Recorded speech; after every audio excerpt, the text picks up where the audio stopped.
રંગીલા ખાટીવર્કમાં આપનું હાર્દિક સ્વાગત છે। તો આજે તમને હું બતાવીશ જે પહેલો સ્ટેપ છે આપણો છે બેઝિક કોર્સનો, જેમાં કેટલા સ્ટીચ આવે છે। એક પછી એક 1 બાય 1 સ્ટીચ તમને બતાવીશ, જે અમે શીખવાડેલા છે, જે સ્ટેપ સુધી શીખવાડેલું છે ઈ પણ શીખવાડીશ, તેના પછી બાકી છે ઈ પણ બતાવીશ, અને જે શીખી ગયા છો ઈ પણ બતાવીશ। તો ચાલો તમને થોડું નોલેજ આપો। આજે શીખવાની છે જે જેડ સ્ટીચ છે। તો સૌથી પહેલા તો આપણે સાંકળી કેવી રીતના કાઢવી, સૌથી પહેલા આપણે ઈ શીખ્યા। એની પછી નેક્સ્ટ સ્ટીચ છે જે ઝિગઝેગ છે, તો ઝિગઝેગ કેવી રીતના બનાવી ઈ શીખ્યા। એના પછી આવે છે નાની ઝિગઝેગ, પછી આવે સિંગલ સાઈડ મોરપંખ। તો સિંગલ સાઈડ મોરપંખ કેવી રીતનું સ્ટીચ શીખવી, કેવી રીતના બનાવી ઈ પણ વિડીયોમાં આપણે શીખ્યા। એના પછી આવે ડબલ સાઈડ મોરપંખ, અને એના પછી આવશે વાય। તો આપણે આ લાસ્ટમાં હવે એરો સ્ટીચ શીખ્યા। હવે શીખવાની છે આપણે આ જેડ સ્ટીચ, જે આપણે અત્યારે શીખવાની છે લાસ્ટમાં। તો આજે આપણે શીખીશું જેડ સ્ટીચ, જેના માટે આપણે જોઈશે સૌથી પહેલા લાઈન ડ્રો કરવા માટે સ્કેલ ને પેન્સિલ, અને સ્ટીચ બનાવવા માટે કસબની રીલ ને 24 નંબરનો સુયો। આનાથી આપણે સ્ટીચ બનાવીશું। આપણે અહીંયા બે લાઈન ડ્રો કરી લેશું। હવે પોણા ઇંચની જગ્યા રાખીને આપણે બીજી લાઈન ડ્રો કરવાની છે જેડ સ્ટીચ બનાવવા માટે। હવે આપણી આ લાઈન ડ્રો થઈ ગઈ છે, તો હવે આપણે સ્ટીચ સ્ટાર્ટ કરીશું। સૌથી પહેલા આપણે જે આ બે લાઈન ડ્રો કરી છે, હવે બધાયમાં આપણે જે આ પોઈન્ટ છે ને ત્યાંથી સ્ટાર્ટ કરીએ છીએ, પણ એક આ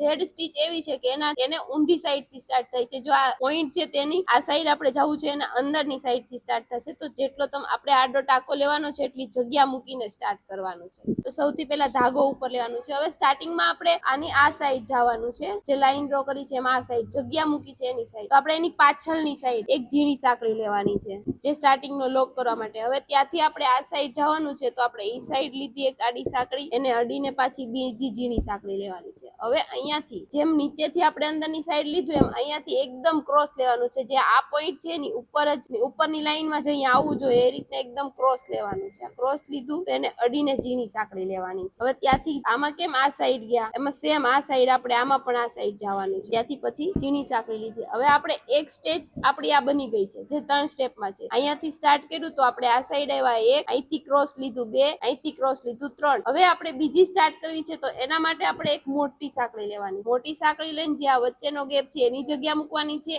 આડી સાંકળી પહેલી લીધી છે એટલી જગ્યા મૂકી, અને પછી એનાથી એટલે દૂર સ્ટીચ લેવાની, ત્યાં પાછી એક ઝીણી સાંકળી, પાછું સેમ કે આપણે પેલામાં કેમ આડી સાંકળી લીધી હતી એમ આમાં પણ એક આડી સાંકળી લેવાની, પાછી ઝીણી સાંકળી લીધી, ત્યાંથી અહીંયા ઉપરની લાઈન જ્યાં છે તે ક્રોસ જવાનું, એને અડીને ઝીણી સાંકળી લેવાની છે। તો આપણો આ બીજો પાર્ટ બને છે। તો જો પહેલો છે ઓ સેમ બીજો બની ગયો, સેમ પણ આમાં પણ એક મોટી સાંકળી લઈને આવી રીતના બનાવવાનું છે। તો આપણો પહેલો બન્યો, બીજો બન્યો, સેમ બન્યો, એવી રીતના જ આપણે બધા સેમ બનાવવાના। જો આપણે આમાં કેમ બનેલા છે એવી રીતના જ તે એક પછી એક સેમ પાર્ટ બનાવવાના છે। એકદમ પરફેક્ટ થવું જોઈએ, ફિનિશિંગ આવવું જોઈએ, ને જે ગેપિંગ છે એ વસ્તુ મેન જોવાની છે, ગેપિંગ પર એક સરખો રહેવો જોઈએ। તો આવી રીતના આપણે એક પછી એક લેતું જવાનું છે। હવે તમને જે આ સાઈડ ને આ સાઈડ ના સમજાય, તો હંમેશા જે પેલી આડી સાંકળી લો છો એ ડાબી સાઈડ જવાનું છે, ને બીજી લો છો એ જમણી સાઈડ જવાનું છે, જે મોટી સાંકળી આ ક્રોસ લો છો એ હંમેશા જમણી સાઈડ જ જવાનું છે। હવે અહીંયાથી જે તમે લો છો બીજી સાંકળી, એને આપણે આ સાઈડ એટલે કે ડાબી સાઈડ કહેવાય, તો ડાબી સાઈડ લેવાની છે। ત્યાંથી જે ક્રોસ સાંકળી લો છો એ પાછી જમણી સાઈડ જવાનું, તો આ જમણી સાઈડ કહેવાય। તો આવી રીતના એક પછી એક આપણે પાર્ટ બનાવી નાખવાના છે। તો આપણું હવે આ કમ્પ્લીટ થવા આવ્યો છે જે જેડ સ્ટીચ